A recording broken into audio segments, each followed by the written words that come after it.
Ngiano la. Mom. Sin kholam ten pasal khat khu doi lut zel mo. Ano hiadun damta cha in nama pesa cha ki pantha zel. Ho cha khu ato ba sin kholam ten counseling bayami I pesa ja jong doi alut kit hin cha den sa amau ke ma den amau to khom. Ai le ni khat khu thakada hu pa hu boy kit in mo. Sin kholam inang counter ta bele. Bang sina hi bang koi na hi chi vela do le. Kang pok pia a kang ala taw we hun chi bele. A kang pok pia a kang hla lam enong ki thailo sin kholam te nong thailo. Ku pan thei chat bele.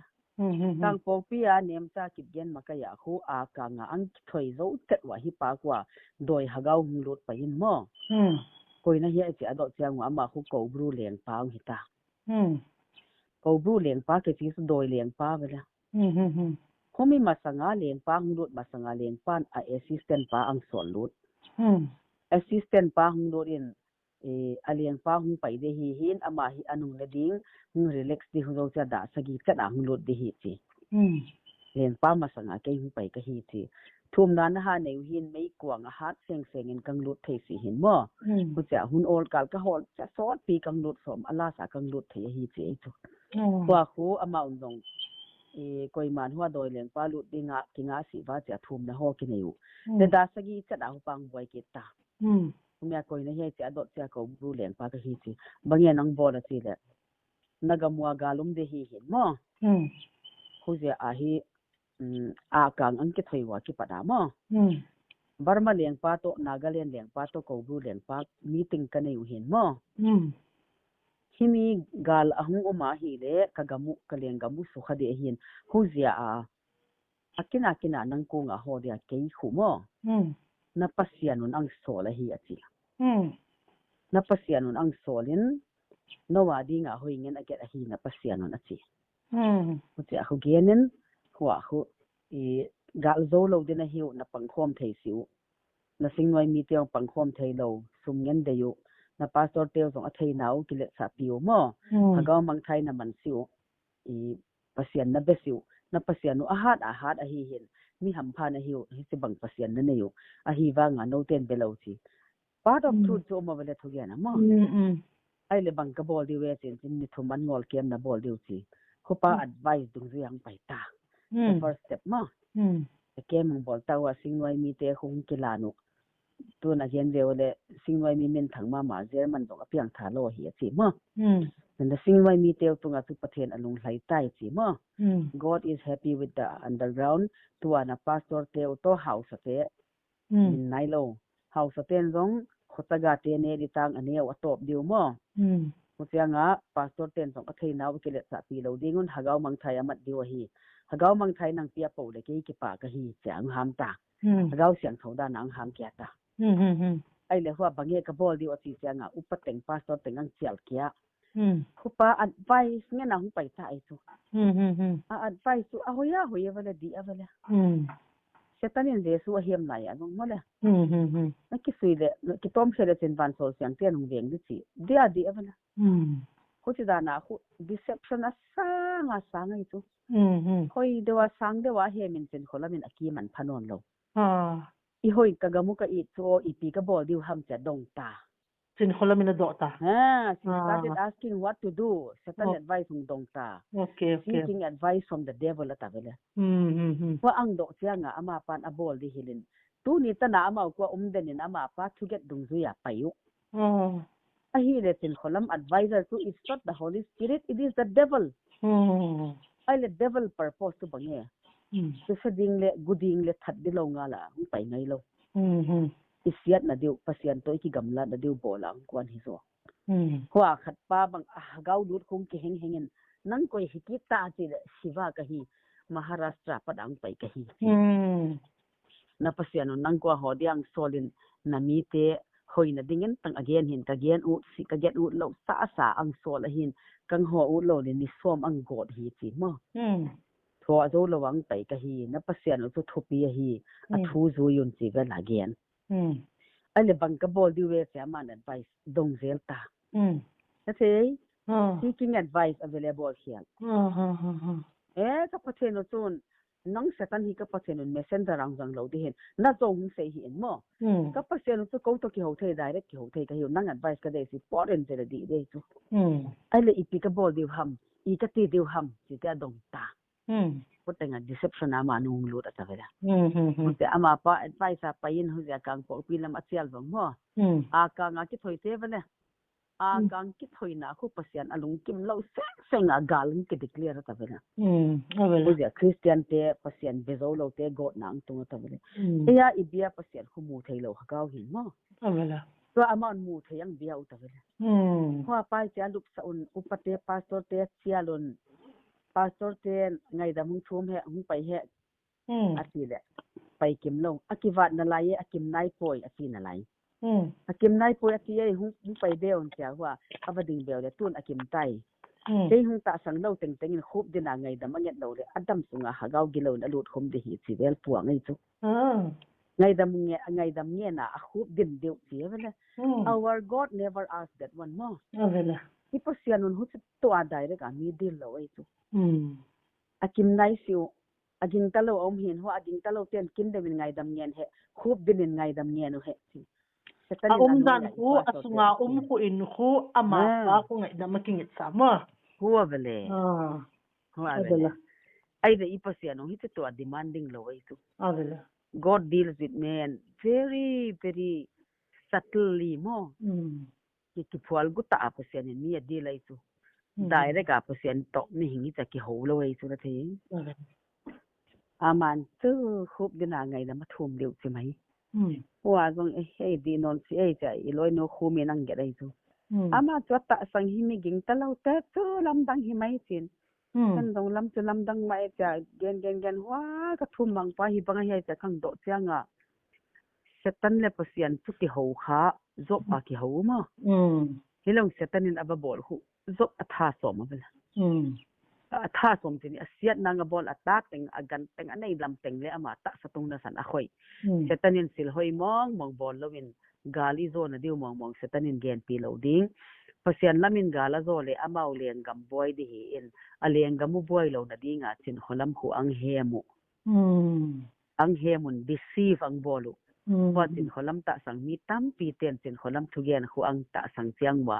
setanin galang zo hut atavela ahwa setanin galang zo hut pen pasian hu itunga lung kim lo na semung hita hu ja hi chin kholam khu it totally the satanic messenger hita zui di khaloin ama khu soi set ek dita khu avela false advice apia tavle mi te king ta sa in ma mi hingin to miracle ge dei vele to iloi no khomi bang mo to get sama banga aman I recommend mama mi te nang kwa kang thok ja dei sing na vele ken dong dei lo ka vele te aman ko ta sang te khu very miracle te dei ipasianu very miracle hilo God is not full of miracle mo sometimes only he does miracle hello tak to al lukau banga man pom mo le an al lukau ki pom lo vela direct sing ti to pasian ni thua lo I thuna thei ho chi do da na to chen kholam ne al lukau loi pen satanic to ki thua hita ama te instantly na thei miracle in mi khu to I loi no laging tat gi ge al lukau loi bang pom top ovela pi hi mai pasian a thei sa chin hilo pasian na hilo in satan na hi za zel wa satan lam khu man ging ta in chen kholam dong amanun ha gen ang gen tan ne ken ha gen ka gen tat no le ka dei lo ki pan no hi chu pasiana hi thei mong lo chi hu kang proof ta vela ai le evi le dam satan na ba zol khu to get ho very true chu silai zang lo e na mi dong va ba ren pasianung bang dina hi wa chi so true mo ade hoi hi le zong setan advice angla chiang ma pasian to ki henna itai adam le di apil level mo tun ipil ve wala ei loi zong ipil seng a khobela ki boy ta bela o sa pasian in le siu na chi khu pasian thu na mang le hi tan tung lo di apil dingon mi hit bang thu ho akingat lo dingon pasian ei ma chera na satai bon deu na satai thu hat dingo ithum dingo ko tok di hin mo to tin kholama tu wa doi lut pa khu akungwa denin doi lut pa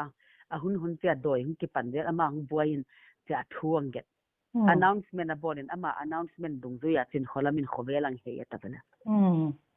ko setani advice ateita